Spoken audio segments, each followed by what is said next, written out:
Sziasztok! Én Renátó vagyok, ez pedig itt a Xiaomi kinyithatós telefonja, a Mix Flip. Itthon nem kapható hivatalosan, de az árukeresőn több bolt is hirdeti 300 000 körül. Ez a mobil inkább egy érdekesség, hozzám is úgy jutott el, hogy ez egy nézőmé, TBA, és ő kifejezetten kérte, hogy hadd adja oda nekem, és teszteljem le nektek. Szóval belementem, úgyhogy nézzük hát, milyen lett a Xiaomi Mix Flip. Kezdjünk!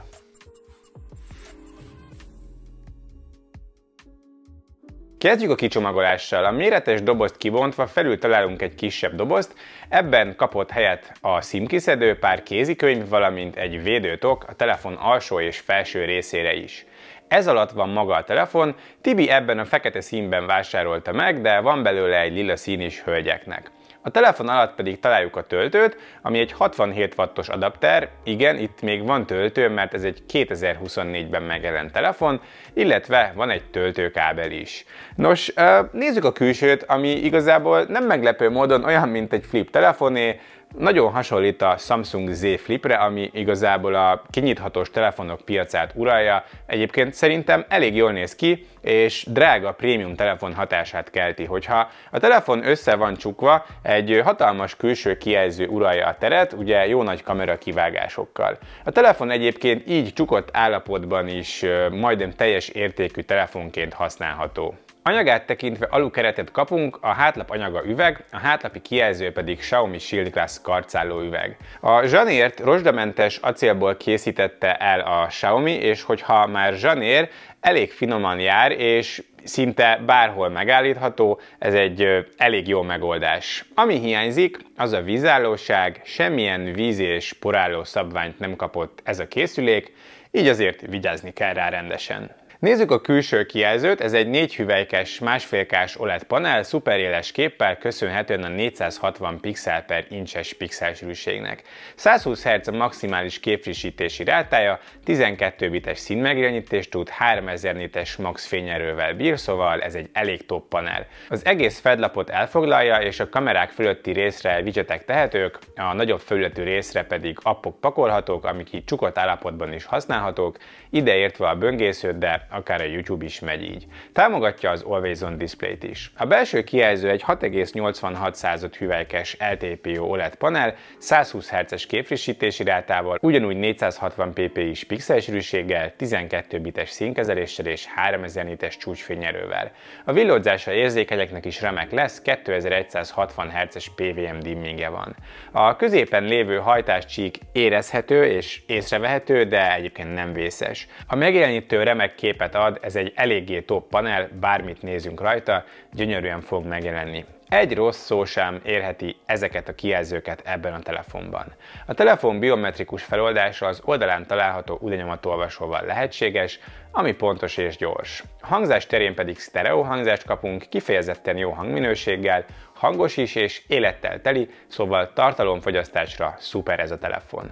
Mivel a készülék igazából 2024-ben jelent meg, így még a tavalyi csúcs Qualcomm chip, a Snapdragon 8 Gen 3 van benne, 12 vagy 16 GB RAM-mal és 256, 512 GB vagy 1 terás tárhely opcióval. Nyilván amiatt, hogy már egy éves a chip, egy szinttel az aktuális csúcstelefonok alatt van a teljesítménye papíron, de való életben nem nagyon van különbség, a telefon villámgyors. Benchmarkokon magas számokat kapunk, még mindig a legerősebb telefonok között van. A stresszteszt nyilván egy kihajthatós telefonnál sarkalatos pont, mert kisebb felületen tudja leadni a hőt, így throttlingol, közben pedig eléggé erőteljesen át is forrósodik, és csak 57%-os a stabilitás, bár ez a Snapdragon 8 Gen 3 vonalon egyébként teljesen átlagos.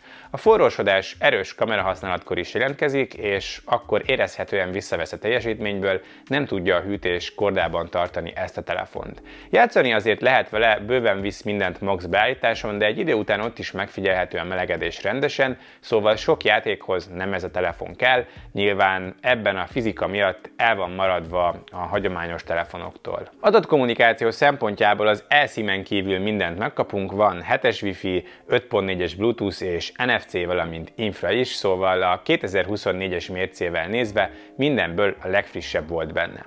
A szoftver jelenleg Android 15 alapú HyperOS 2. Ez a rendszer gyors, jól átlátható, rengeteg személyre szabási lehetőséggel, ahogy megvannak a multitasking lehetőségek is. A Gemini integrálva van rendszer szinten, az a telefon asszisztense, valamint van karikáz és keres funkció is. A Xiaomi AI-t is megtalálhatjuk benne, ami a jegyzettőben abban tud szöveget írni vagy fordítani, akár összefoglalni, de van élő tolmács is, valamint megvannak a fejlett képszerkesztő funkciók. A HyperOS 2-ről már van egy részletes videóm, így akit érdekel, ide klikkelve meg tudja nézni. Támogatását tekintve 5 évet kap elvileg, de tavaly Android 14-jel jelent meg, szóval így elvileg Android 19-ig lesz szoftveres támogatása. Aksiból 4780 mAh telep került bele, ami az egyik legnagyobb a kinyithatós telefonok között. Ebben a kategóriában elég jó üzemidőt tud, a bő egynapos használat simán megvan neki. PC Mark üzemidő teszten átlagos eredményt hozott, középmezőny, ami igencsak jó egy összecsukhatós telefontól. Tölteni 67 wattos teljesítménnyel lehet a mellékelt adapterrel, és teljesen lemerült aksit 55 perc alatt képes feltölteni, ami jó érték. Vezeték nélküli töltés viszont nem támogatott. És a kamerák. Leica logó van itt, szóval ebből azért már előre lehet következtetni, hogy azért egy komolyabb kamerarendszer van a telefonban. A hátlapon van 2 50 megapixeles egység, egy elsődleges és egy telefotó, úszó lencsével, ami így közelre is tud fókuszálni, makrozásra is használható. A selfie egység 32 megapixeles felbontást kapott. A Leica stílusok itt is elérhetők, megvan a Leica Vibrant és az Authentic, én szokásosan az utóbbival készítettem a képeket, ami kontrasztosabb, ilyen drámaibb képeket készít. Nézzük a fotókat. Az elsődlegessel kiválóan lehet fotózni, felső kategóriás képek készülnek vele. Részletesség, dinamika, vonalélesség, színek terén is top fotók készíthetők vele, van természetes mélységélesség is a képen, nagyon ügyes a Mix Flip elsődlegese. Ahogy a telefotóról is ugyanezek mondhatók el, sok a részlet, remek dinamika, valósághű színkezelés az, amit el lehet róla mondani. Van digitális nagyítása is, 4-szeresig bőven használható kis minőségromlással. Ez az egység úszólencsés autofókuszt kapott, remek makrók készíthetők vele, nagyon jó természetes mélysége van a fotóknak. Ezzel az egységgel lehet portrékat is készíteni, kifejezetten jó kiemelkedő minőségben, van többféle fókusztávolság is, valamint Leica és Master Portré lehetőség is. Selfizni többféleképpen is lehetséges. Lehet a dedikált selfie kamerával, ennek a minősége átlagos, nem rossz, de egy kicsit lágy képek készülnek, mondhatni tipikus Xiaomi selfie egység, de ezzel a telefonnal pofon egyszerű a fő kamerával szelfizni, hogyha a telefont összecsukod, az elsődlegessel nagyon könnyű fotózni, mivel a külső kijelző előnézetként funkcionál. Az így készült fotók viszont top szintűek, ezek csúcs szintű selfie-nek számítanak. Köszönhetően a kinyitható kialakításnak vlogolni is könnyű vele, csak leteszed magad elé az asztalra, akár a belső, akár a külső kamera használható így vlogolásra. Éjszaka az elsődleges ugyanúgy elég jó, akár csak nappal. Nincs zaj, a képek részletesek, remek színekkel és dinamikával, valamint kontraszttal dolgozik a telefon. Néha a sötétebb részeken egy kicsit lágyabb, de az összkép kiváló. A telefotó is egészen jó éjjel, de itt azért lágyabb részleteket kapunk, valamint erőteljesen érezhető az agresszív képfeldolgozás. 2-szeres zoomban azért használható, de 4-szeresnél már azért számottevően romlik a képminőség. Videózni 8K 24 képkockával lehet az elsődlegessel, a telefotó és a selfie pedig 4K 60 képkockát tud. Az elsődlegessel csúcstelefon szintű videók készíthetők, gyönyörű színekkel, remek dinamikával, sok részlettel dolgozik, zaj pedig nincsen. A telefotó is nagyon ügyes, ugyanolyan színkalibrációval dolgozik, mint az elsődleges, és ugyanúgy remek a dinamika, sok a részlet. A videóstabilizálás séta közben is egészen jó, de azért néha van fókuszkeresés.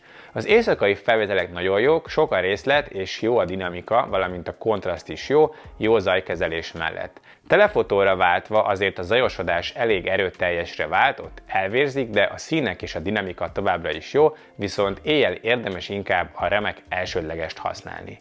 Kamerás téren mind az elsődleges, mind a telefotó zászlóshajó szintet hoz minden körülmény között. Ami hiányzik, az az ultraszéles, de kinek mi, nekem speciál nem hiányzik. Szóval ez volt a Xiaomi Mix Flip tesztje. A kinyithatós telefonok szerintem igencsak niche termékeknek számítanak, és a Mix Flip nagyon jól beleillik ebbe a szegmensbe, ami a kinyithatós telefonokon belül is egy niche termék, mivel itthon hivatalosan nem kapható. Szerintem baromi jól néz ki, a kialakítása remek, leszámítva a vizállóság hiányát, a kijelzők szuperek, a teljesítmény nagy, a szoftver jó, az üzemidő a legjobbak között van a kinyithatós telefonok között, gyorsan is tölthető és kifejezetten kompetens a kamerarendszer benne, felső kategóriás fotók készíthetők vele. Negatívum tényleg az IP védelem hiánya, ezt a konkurensek meg tudják oldani, valamint az, hogy a kis készülékház nem bírja a komoly terhelést, de ez meg fizikai törvényszerűség. No meg esetleg a beszerezhetőség is ugye nehézkes, mert csak páran forgalmazzák itthon. Aki egy kinyithatós telefont keres, főleg olyat, ami még ritkábban jön veled szembe, na neki a Mix Flip egy királyvétel lehet. Szerintem Tibi jól választott, jó kis telefon ez. Ti mit gondoltok róla? Írjátok meg kommentben. A megtekintést köszönöm szépen, hogyha tetszett a videó, akkor kérlek lájkoljátok, és iratkozzatok fel a csatornámra, hogyha érdekelnének még hasonló tech tartalmak. Viszlát a következő videóban, sziasztok!